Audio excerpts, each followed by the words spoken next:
Satani yanyeretse ibyaha byanje, ashira hasi akamponyora, amponyoza kwiyagiriza kwinshi. Aho niho Yesu aza akambwira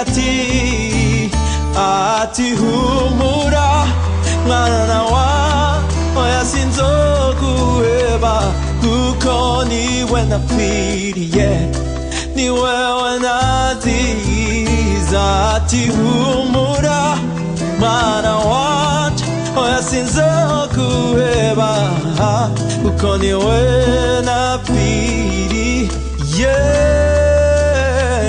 Uko biri kose tujane, uko bimeze kose, uko bisa kose, Yesu sinzoguheba. Oh, uko biri kose, uko bimeze kose, uko bisa kose, Yesu sinzoguheba.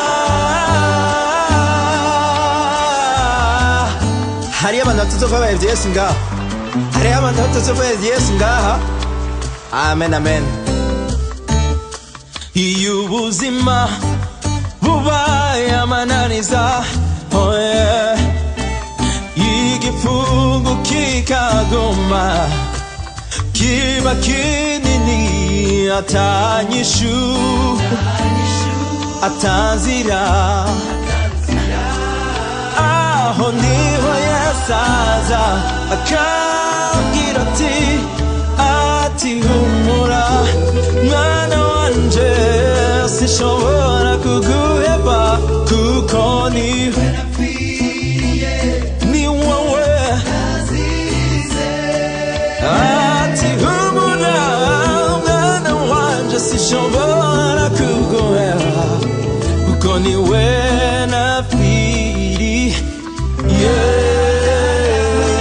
Uko biri kose, uko bimeze kose, Yesu sinzoguheba. Uko biri kose, uko bimeze kose, uko bisa kose,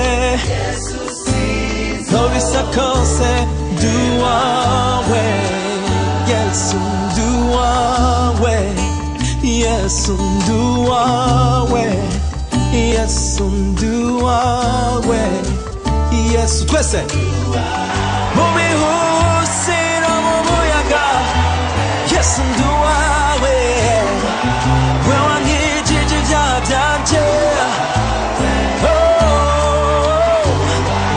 Inzitiro zanje uzihoza kw'amaso, Yesu. Uko biri kose, uko bimeze kose, uko bisa kose, Yesu sinzomuheba. Nikomera amashyi Yesu.